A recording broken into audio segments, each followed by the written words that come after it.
Some of you know, here, you don't have to clip it, you can just hold on to it if you want. But Josie was on a missions trip to Slovakia, and she was gone for 2 weeks, and she came back, and we need to hear a report, because we saw all the pictures, and they got up there. Sweet. They actually didn't get up there at first, but if you followed her on Facebook, you saw the pictures. It was like, something out of a fairy tale book, and Prague and Jelena and all these awesome things. But this is what really happened as far as ministry goes. So tell us first, you flew for like 20 hours or whatever. Close. Yeah. We had to take a 50-minute flight from here to Atlanta, and then an 8.5-hour flight from Atlanta to Paris, and then a 2.5-hour flight from Paris to Prague. And then we were in Prague for 1 day, and then we had to take a bunch of trains to Jelena, Slovakia, and then we were there for 3 days, and then we took another train to Nové Mesto, Slovakia, and then we were there for about a day and a half, and then we took cars and we went to the camp in Slovakia. I don't know what city it was in. It's kind of in the middle of nowhere. Yeah, that's what it looks like. So we sat with her team for over 2 hours this past Friday and just listened to their stories.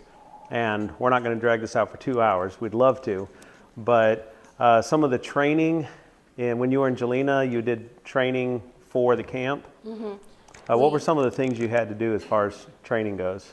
We had training from 9 to 9 every single day for 2 whole days. And they did a very good job at training. They would let us go out in the town and make the training interactive, especially since it was so long. So they would turn the stuff we had to learn into games. So one of the things we got to do is we got to go into the square in Jelena, Slovakia. And we were supposed to do it as fast as we could. And we had this list of things you were supposed to go around and ask people. And if they did it or didn't do it, they were supposed to sign the paper. And you're supposed to try to be the first one to 3 and then go back to our station and report back. And one of the things on the paper was share the gospel with someone. So I asked someone if I could share the gospel with them. And they were like, "You mean gospel music?" And I was like, no, not quite. And I explained what the gospel was, and since we had to do it as fast as we could, I explained the whole gospel in a minute. So that was really good for me to learn. I knew the gospel was simple, but it's also so complex, but it was very good practice for me to explain the whole gospel to someone who had no idea what it was in a minute.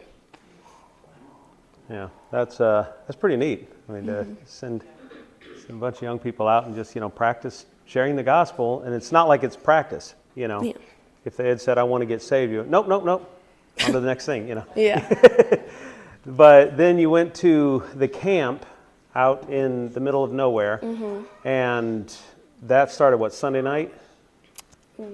There was an American team and a Slovak team. We got there late morning, and then the campers got there.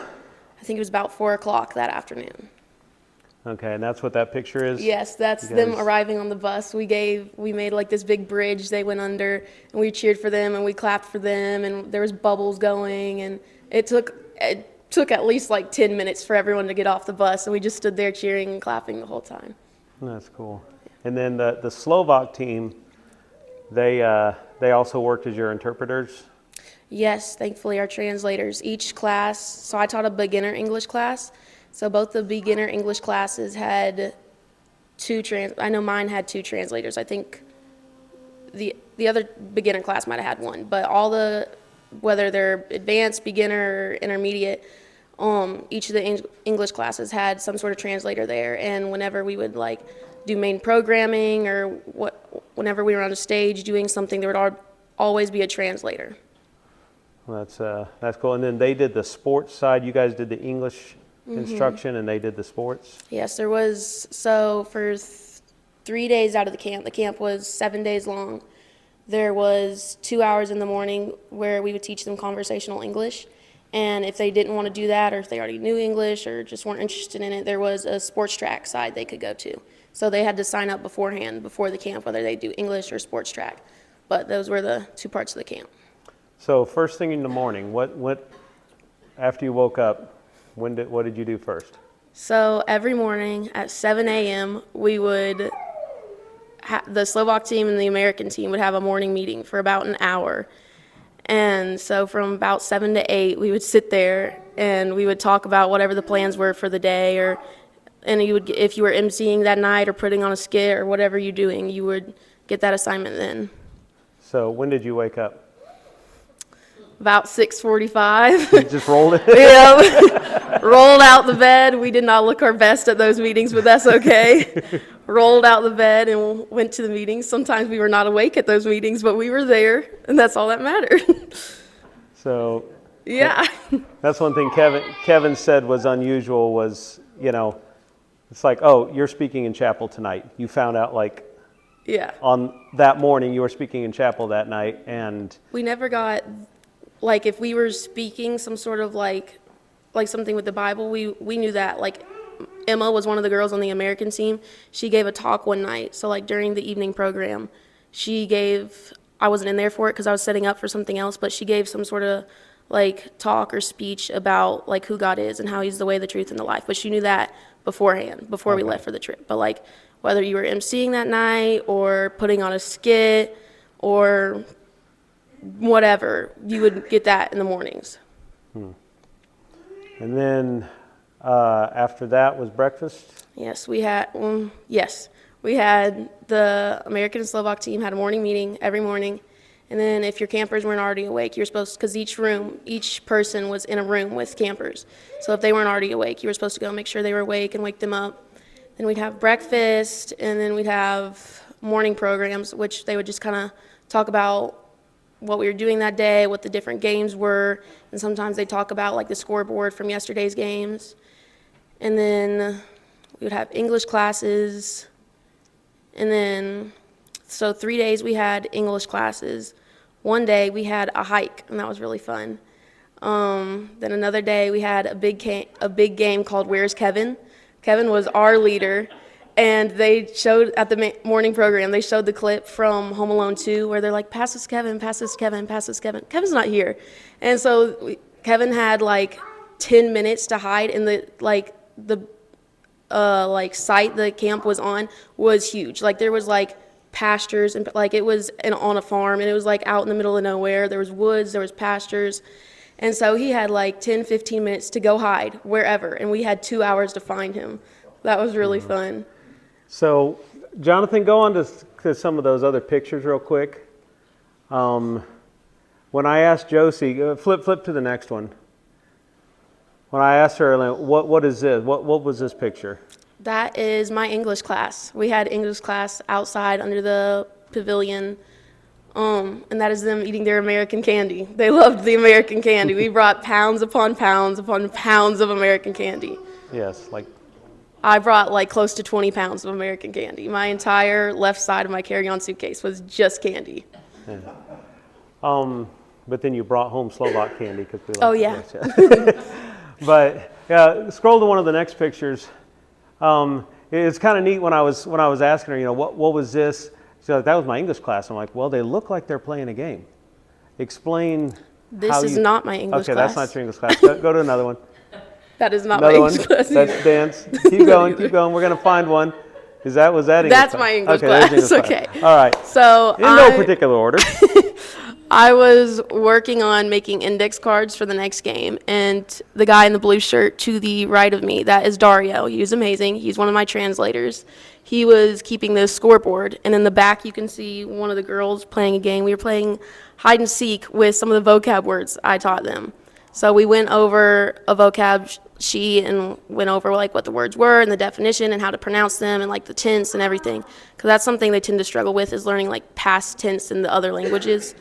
So we went over that, and you can kind of see the wall. They went on the other side of the building, and then they all stood there for 5 or so minutes, and then I put the vocab words on the index cards, and I hid them all around over there, under the pavilion. and they were supposed to come over and they were going to find all the cards. And once they found them, they were supposed to shout freeze, and then they were going to give the definition of the word. And if they couldn't, then they'd give it to the other team. And if you got the definition right, your team would get a point.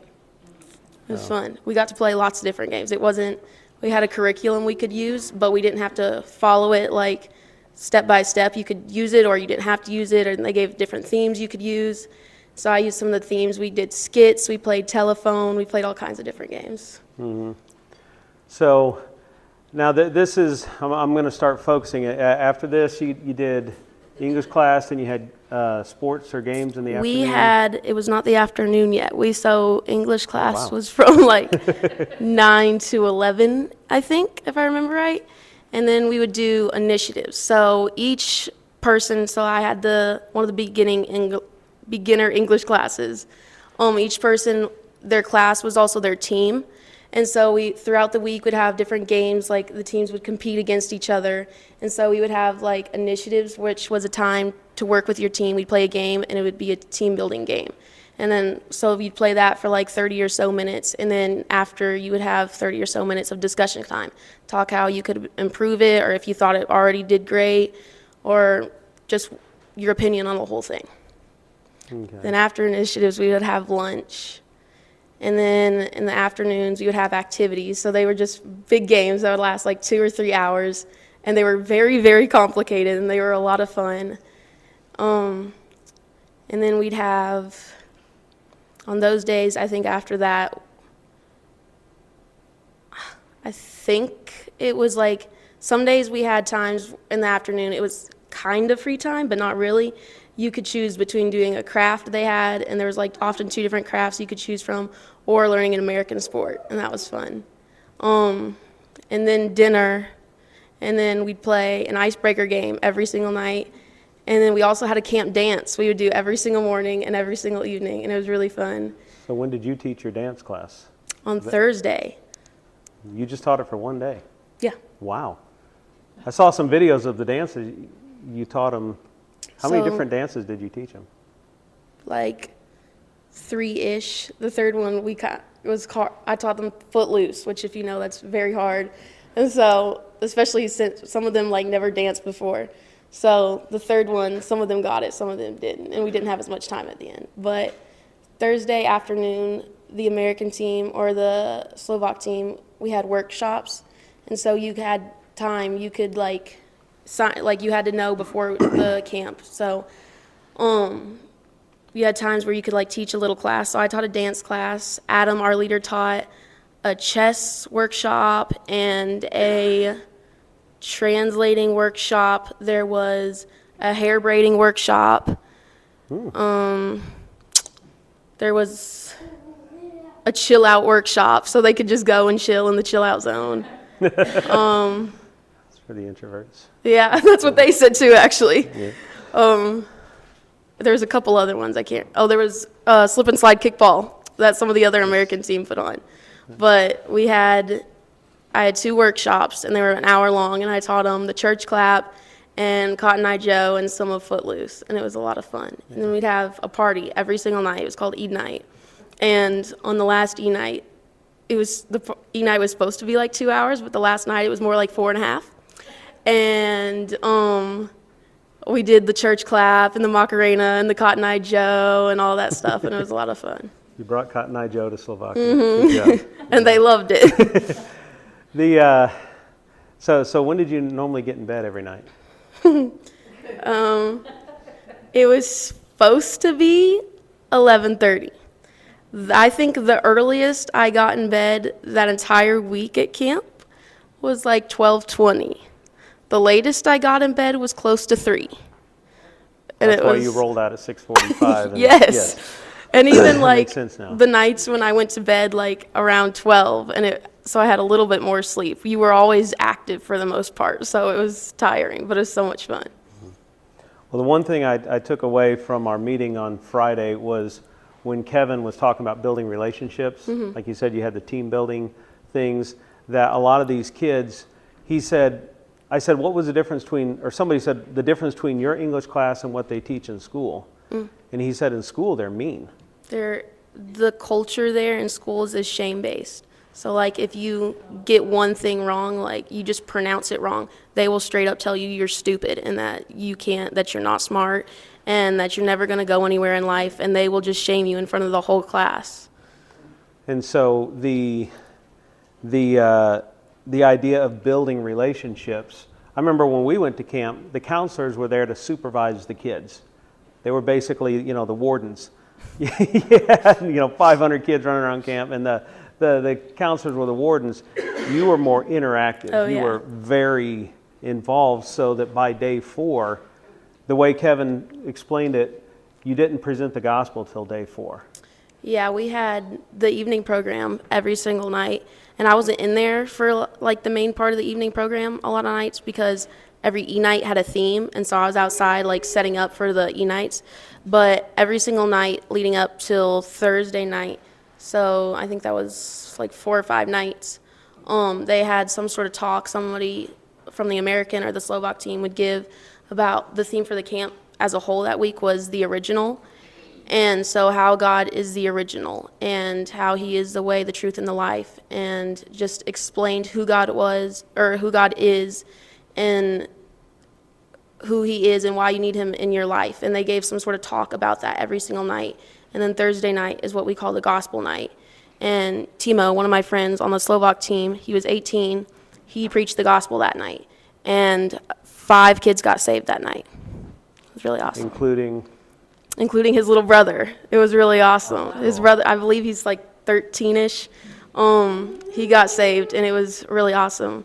And so on the gospel night, they would preach the gospel, and then we had worship time. And so Adam, the leader of our camp, and his sister Emma, they did worship for like a long time. So a lot of kids were just sitting there. One girl even got up, and she was like in the back, like lifting her hands. It was really cool. But then Anya, one of the girls on the Slovak team, one by one, she would take like 2 or 3 campers out of the room, and they would start what they call the labyrinth. Don't know why they call it that. But it's like 9 stations, and it's like questions and little activities they can do that really make them think about their life and what they want for their lives in the future. And so they go through the labyrinth, and after they're done, there's 3 options of what they can do. There was a spot, I'm not sure where it was, but there was a spot with tea, and they could just go sit quietly by themselves, drink tea if they wanted, or just sit and think about what they had done. There was also the prayer room. So you could go and you could pray with someone about something you thought that happened during the labyrinth, or something going on in your life, or if you wanted to get saved, that's where people would do it a lot of the times. And then there was the campfire, and so a lot of the American and Slovak team was also around the campfire. Can you pull that picture of the campfire somewhere? Scroll through all of them. There we go. There's the campfire. That's a smaller picture of it, but it was really big, and we were all around the campfire. And as they would finish the labyrinth, if they wanted to come to the campfire, they could. And we would sit around the campfire and talk. And some of them, like I prayed with one girl that night, just about some different things she was going through. And then sometimes you just sit and talk with them and have funny conversations. Me and one girl talked about American fast food that night. She's very interested in it. But at the campfire, it was where Timo found out his little brother got saved. And they were over here and I was over there, so I couldn't hear their conversation. But Timo sat down next to him, and you could just see his smile got so big and so bright, and he gave him the biggest bear hug in existence ever. And it was so cool to see that. Well, it was neat to hear the conversations. How many of the current Slovak team leaders were former campers? I don't know a number specifically, but there was quite a handful of them that had been campers at the Kessie camp in the past, and now they're leaders. Because we were asking, in the Q&A, there was a bunch of us there, and somebody said, did the kids that got saved last year, the year before, come back? And could you see a difference? And it was yes. They could see, because they had been discipled the whole year. They didn't just leave camp and then come back, and they were moving towards leadership from the church that we do it through over there. They are extremely good at discipleship. There's several guys too, but I know specifically about some of the girls that only got saved like 2 years ago, and now they are in charge and they are a leader and they are amazing. And you can they just radiate godliness, and you can just look at them and you can tell they're a Christian. Like they are doing what they're supposed to do, and they're excelling at it, and they're amazing. And the church it's through, they are amazing. They're really good at discipling people and making they don't just say, "Oh, you got saved, great job." Like they are making sure you're in a church. They are making sure you're plugged in somewhere, and they're really, really good at it. That's cool. Is there anything else you want to say? Well, you have 2 minutes. No, is there anything else you want to add to? It was a lot of fun. One of the girls that got saved, we prayed for her specifically, so that was really awesome. Her name's Dana. She is amazing. She was in my room. She's wonderful. And for all of you who supported me, thank you. I really appreciate it. So does the rest of my team. So. And unfortunately, Josie identifies as European now.